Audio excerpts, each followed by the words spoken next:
Welcome to the March 27th Diversion Authority Finance Committee meeting. Please call the meeting to order. Don, would you please call the roll? Mayor Dardis. Here. Mayor Mahoney. Mayor Carlson. Here. Mr. Steen. Here. Ms. Thompson. Here. Ms. Johnson. Here. Mr. Redlinger. Here. Mr. Grimberg. Here. Mr. Pepcorn. Here. Mr. Peterson. I'm here. Mr. Reitz. Here. Ms. Madriga. Here. Quorum is present. Thank you, Don. Item number 2 is to approve the minutes of February 21st, 2024. It is in the attachment in your packet. It's on page 3. So moved. Thank you, Commissioner. Grinberg, it's been moved. Is there a second, please? Second. Commissioner Peterson, second. It's been moved and seconded to approve the minutes of February 21st. Is there any discussion? All those in favor, please signify by saying aye. Aye. Opposed? Motion carries. Item number 3 is to approve the order of the agenda. Again, it is before you. So moved. Second. Commissioner Peterson moves. Mayor Carlson seconds. Been moved and seconded. Is there any discussion? Hearing none, all those in favor, please signify by saying aye. Aye. Opposed? Motion carried. Item number 4 on the agenda is the approval of the bills. We call on Susan Thompson. It is in the attachment. It's on page 6. The list of bills for the month through March are listed for your review. Mostly, well, all typical things. A total of $3.2 million. The largest one was for Clay County.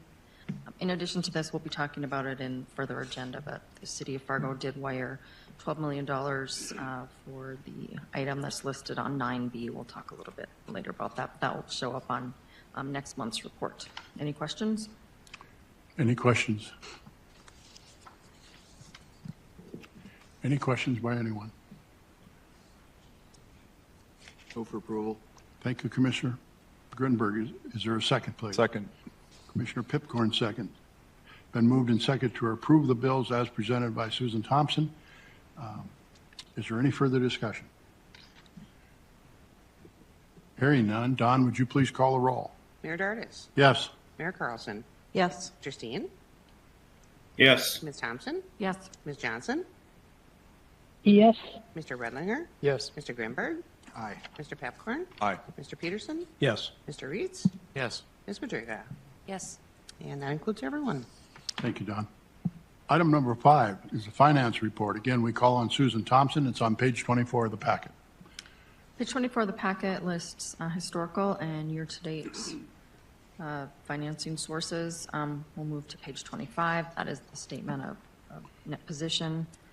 We have diversion project fund, total assets of $253 million, budget fund of $211, so grand total assets of $253,908,216. There's also some small liabilities of $163,797. So the net position for the entire project, $253,244,419. Any questions? Are there any questions? Any questions on the financial report? I'd entertain a motion for approval. I move to approve. Second. I have a motion and a second. Commissioner Peterson moved. Mayor Carlson second. Is there any discussion? All those in favor signify by saying aye. Aye. Opposed? Motion carried. Item number 6, we call on our Deputy Executive Director, Martin Nicholson, for a financial report. Mr. Chairman, I'd just like to, where is our Executive Director? Chairman Grinberg, Mr. Paulson is out this week, but he is online and on the phone and able to answer questions if you have. Is it on PTO? I believe he is, yes. Okay. All right. Thank you. Please continue. Yes, Chairman Dardis, members of the committee. Begin with the annual revenue status. And for the sake of brevity, I'm just going to summarize the numbers. If you have any questions, please interrupt and ask them as I go along. The total revenue sources this month were $3,861,000 against an annual approved budget of $216 million, bringing us to date of about $9,182,000.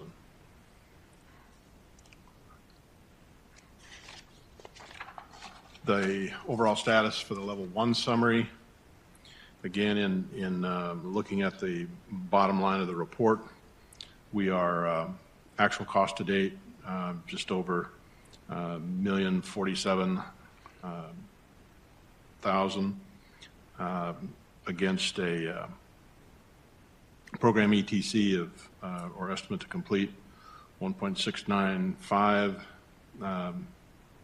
billion. I'm sorry, that first number was a billion. Our current fiscal year, 17,393,000 with against year 216,313,727 budget. If you look at level 2 detail, I won't go through the pages, but as Peggy scans through, happy to answer any questions on any detail that rolls up to the numbers in the level 1 summary. Anyone? Questions? Commissioner Peterson. Thank you, Mr. Chair. I know it's going to make me look stupid, but I'd rather look stupid than not know. When I see on summary 1, when I see the line item for interest and financing, Yes. what are we paying? I'm going to guess it's like a loan origination for some relocation of the existing loans that we had, the big 150 or whatever, but just for clarification. This is, what line again, Chairman? So if you look at level 1, you're probably about, right about P3 reserves, so you're probably 60% of the way down the list. Net current interest net financing. interest and financing fees.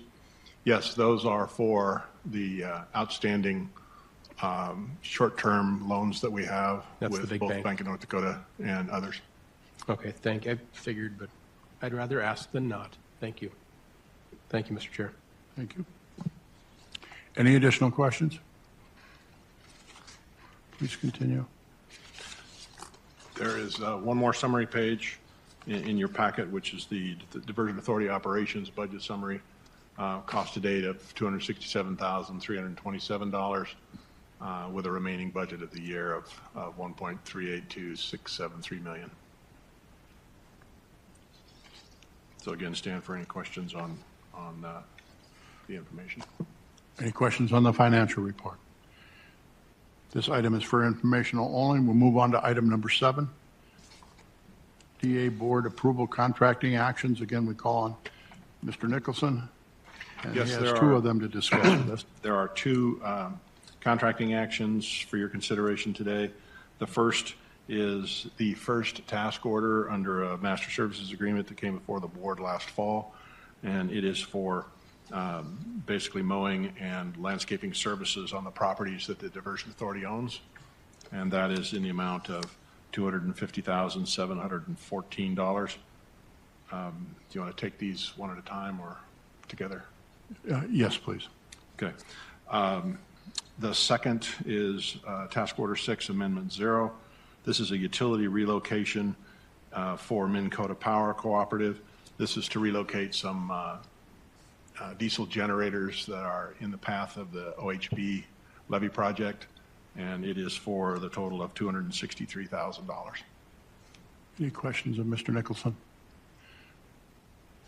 I will leave up to whoever makes a motion for approval. Mr. Chair, question. Mr. Peterson. Thank you.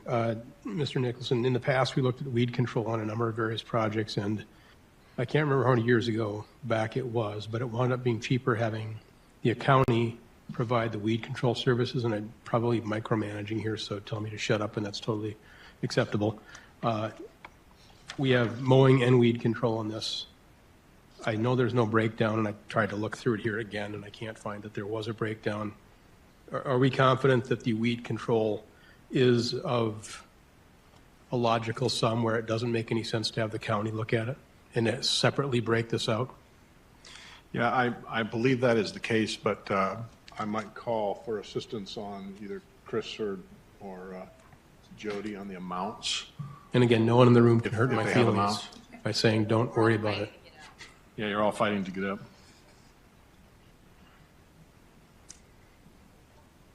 And the only reason I'm bringing this up, Mr. Chair and Mr. Nicholson, is the fact that the dollar figure was substantive in terms of difference. It wasn't like $2,000 or $5,000. It was tens of thousands we saved.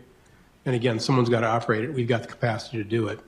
So it's a straight reimbursement to the Diversion Authority, to our weed control folks, saving us buku money. So Commissioner and members of the committee, I can't get into the specifics of the breakdown between each of it like others could, but I can say the task order that we have in place covers both North Dakota and Minnesota.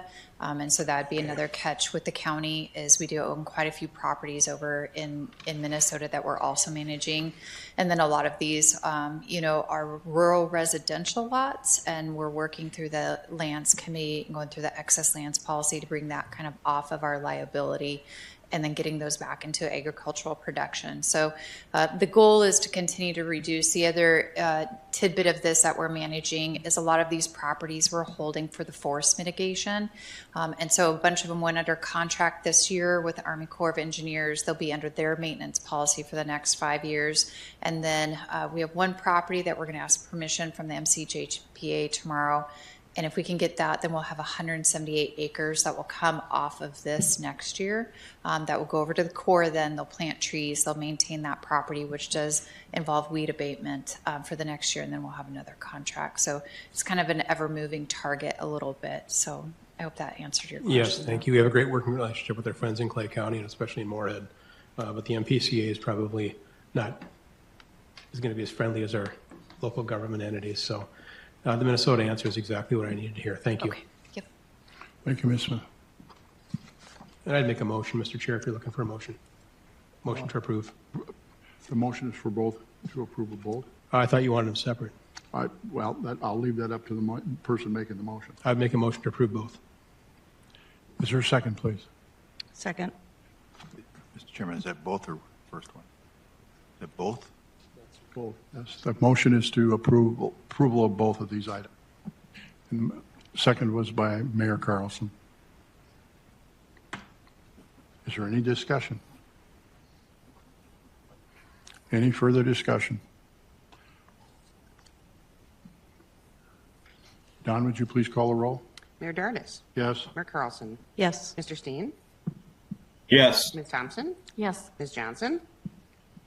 yes, Mr. Redlinger. Yes. Mr. Grimberg. No. Mr. Pepcorn. Aye. Mr. Peterson. Yes. Mr. Reeds. Yes. Ms. Madriga. Yes. And that is everyone. Thank you. The motion passes. Item number 8 is MOUs and agreements. We'll call on Mr. Shockley, legal counsel. It's on page 66 of the packet. Thank you, Mr. Chairman. We have one MOU for consideration by the Finance Committee today. It is an agreement with CapEx regarding some of their easements that are currently owned by CapEx and their project partners. This includes access to their easement to operate construction equipment underneath the easement and to do some realignment and drainage and borrow ditches for REACH SE4 of the comprehensive project. It's a pretty standard MOU. The costs associated with it were included within the project estimate and budget. So. Are there any questions, Mr. Shockley?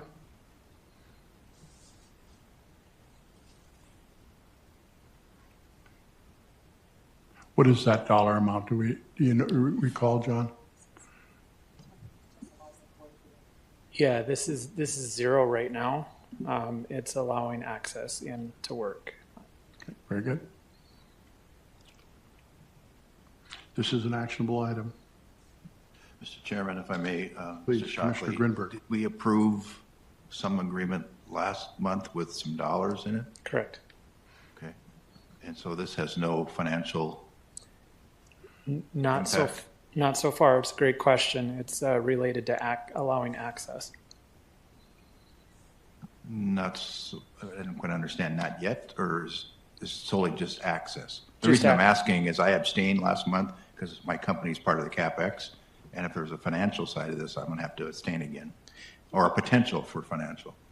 Yeah, this is just allowing access right now. I mean, I suppose anything could have a potential for financial impact in the future, but we're not projecting any at the moment.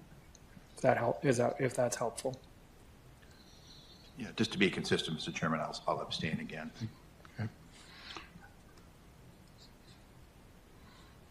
Again, this is an actionable item. Motion to approve the MOU, Mr. Chair. Thank you, Commissioner Peterson. Is there a second, please? Second. Commissioner Pipcorn seconds. It's been moved and seconded to approve the CapEx 2020 and Metro Flood Diversion Authority encroachment agreement for CapEx 2020. It's on page 68. Is there any further discussion? Don, would you please call a roll? Mayor Dardis. Yes? Mayor Carlson. Yes. Mr. Steen. Yes. Ms. Thompson. Yes. Ms. Johnson. yes, Mr. Redlinger. Yes. Mr. Pepcorn. Mr. Pepcorn. Aye. Mr. Peterson. Yes. Mr. Reeds. Yes. Madriga. Yes. And that includes everyone. Motion passes. Thank you. Thank you, Mr. Shockley. Item number 9 is the other business. We have 2 items to discuss. We're going to call on, the first item will be Chris Bacagard, engineer for the Diversion Authority. It's on page 100 of your packet. Thank you, Chair Dardis, members of the Finance Committee. We did have one bid opening for utility work in anticipation for Phase SE3 of the Army Corps Southern Embankment Project this past month. This is for utility adjustments in that area. We received 4 bids on this project. We did receive good bids on this one. We are recommending today an award to Celine Brothers in the amount of $1,749,847.65. And again, the bid tabulation was included in your packet. If you have any questions, I can certainly answer those as well. Any questions for Mr. Bacagard? Commissioner Just real quick, I mean, obviously this is good that they're underneath estimated budget, so that's a good thing. Would you say that's kind of a trend, or is that, how would you describe it? You know, my guess on this one is I certainly hope it's a trend going forward. I think it's a combination. The last couple of bids we had had pretty tight time frames, so I think that probably also we adjusted our estimates a little bit to account for that. So there probably was a little bit of a balance here of probably still a little bit of that overestimating in our estimate on this one, but still good bids nonetheless, and certainly hope it's a trend in the right direction here that the contracting industry is opening up a little bit. So, the note that the bidder here is a bidder that hadn't bid on our projects before, so I think that's a good sign too. So. And they're out of Holly, so that's a good thing. We appreciate having local That's right, businesses for sure. doing the work, so that's a good thing too. So, thank you. Thank you. Any additional questions for Mr. Bacagard? Move to approve. All right. Is there a second, please? Second. I have Mayor Carlson moved, Commissioner Pipcorn seconded. Is there any discussion?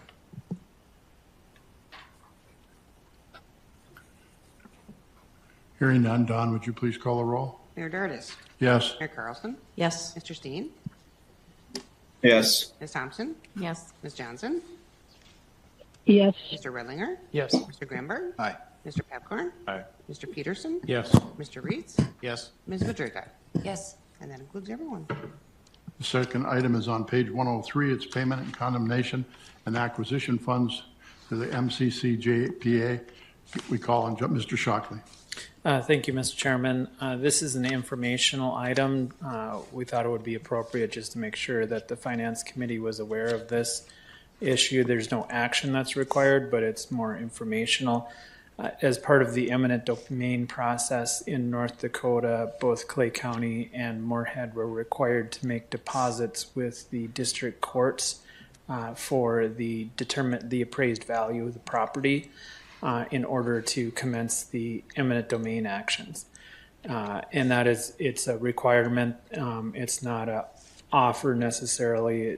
Some of the offers may have actually exceeded what was deposited in the court. What's deposited in the court is the appraised value. So those deposits were made. Because of the size of the deposits, it was difficult for the entities to have those funds on hand and have a quick turnaround. We did envision that there would be times that this would happen within the master indenture of trust and the financial structure, and it allows for administrative action to be taken to make these deposits. Many of these cases are close to resolution. In the event that there's a settlement, these funds would be released and directed back to the diversion authority. So they're really a deposit that's being held by the court.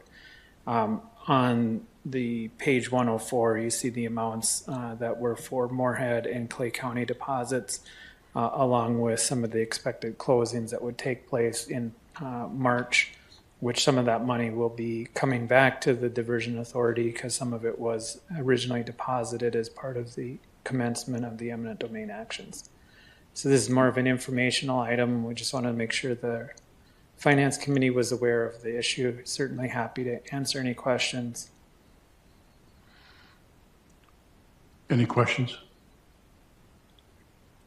What was the revenue source for these deposits? I believe it was just the funds on hand by the authority. There's approximately, there's a pretty significant cash balance that's on hand for these types of land deposits, and it was taken out of that. Out of the land's budget then?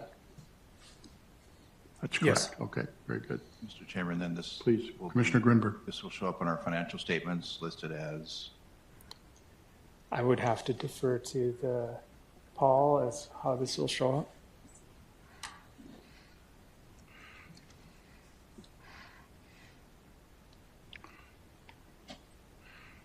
So since it was written out by the fiscal agent, the city of Fargo, it will show up as a debit within our fiscal accounting. And so once we get it released back, if there are any settlements, then that'll be shown then as a credit back to the account. But right now it is showing up as a debit within our system. So it's basically a cash out at this point. And Mr. Chairman, remind me, how long do we anticipate that debit existing? That depends upon how long the eminent domain process takes. It could, Minnesota actually has a faster eminent domain process than North Dakota. But when you talk about fast in the judicial system, that is might be a year rather than years. So if there's a settlement, as those cases are settled, then the deposit would be returned. But it's really hard to predict how long that would be back to the authority, but it could be a year, it could be 18 months, it could be 2 years. Minnesota is faster on the eminent domain side than North Dakota, though. So the dollar amounts when these were paid, that doesn't report on our financial report? Next month? It will okay. next month, but yeah, it went out on the 18th of March. Very good, thank you. Any additional questions from Mr. Shockley? Thank you, sir. Mr. Chair, I did have one quick update. Please. Last month, or actually I believe in January, the board had authorized the sale of Cass County Joint Water Resource District's temporary refunding improvement bonds to refinance the ones that were existing that are set to mature on May 1st. We did have the sale. It was a good sale. We had a oversubscription of the bonds, which is a good indication that we got the interest rate right. Unfortunately, is not the same as what we got in 2021. In 2021, you'll recall it was 0.6% interest, which it's 3.45 today, so which is still a good rate, but I just wanted to provide the information that the sale did take place and we're set to close on Monday. Any questions? Mr. Shockley, additional questions? Thank you. Thank you. That concludes our business for the day. Is there any member of the Finance Committee who has any other business that they'd like to bring forward at this time?